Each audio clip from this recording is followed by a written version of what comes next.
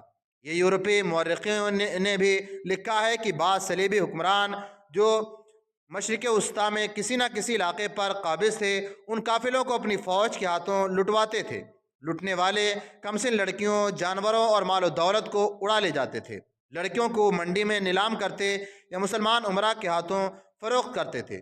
کچھ لڑکیاں صلیبی اپنے لیے رکھ لیتے اور انہیں جاسوسی اور اخلاقی تباہ کاری کے لیے تیار کرتے تھے، انہیں مسلمانوں کے علاقوں میں استعمال کیا جاتا تھا۔ ان دونوں لڑکیوں کو ایک قافلے سے چھینا گیا تھا۔ اس وقت وہ دونوں 13-14 سال کی تھیں۔ وہ فلسطین کے کسی مقبوضہ علاقے سے اپنے کنبے کے ساتھ کسی محفوظ علاقے کو جا رہی تھیں۔ بہت بڑا قافلہ تھا جس پر صلیبی ڈاکوؤں نے رات کے وقت حملہ کیا اور بہت سی لڑکیوں کو اٹھا لے گئے۔ یہ دونوں چونکہ غیر معمولی طور پر خوبصورت تھیں اس لیے انہیں الگ کر کے ان کی خصوصی پرورش اور تربیت شروع کر دی گئی۔ ان پر غیر انسانی تشدد کیا گیا، پھر ان کے ساتھ ایسا اچھا سلوک ہونے لگا کہ جیسے وہ شہزادیاں ہوں۔ انہیں فی الواقع شہزادیاں بنا گیا، شراب پلائی گئی اور نہایت خوبی سے ان کے ذہنوں کو صلیبیوں نے اپنے رنگ میں ڈھال لیا۔ 4-5 سال بعد جب سلطان نور الدین زنگی فوت ہو گیا تو صلیبیوں کی طرف سے ان دونوں لڑکیوں کو تحفے کے طور پر دمشق بھیجا گیا۔ انہیں صلیبیوں کا ایک مسلمان ایلچی ساتھ لایا تھا۔ یہ صلیبیوں کی خیر سگالی کا تحفہ تھا۔ والملک الصالح اور اس کے عمرہ کو سلطان ایوبی کے خلاف اور اپنے حق میں کرنا چاہتے تھے۔ ان لڑکیوں نے بتایا، ہمارے ذہنوں سے مذہب اور کردار کو نکال دیا گیا تھا، ہم خوبصورت کھلونا بن گئی تھیں، لیکن ہمیں جب دمشق بھیجا گیا تو ہمارے ذہنوں میں اپنا مذہب اور کردار بیدار ہو گیا۔ ہمارے خون میں جو اسلامی اثرات تھے وہ امڑ کر ہماری روحوں پر چھا گئے۔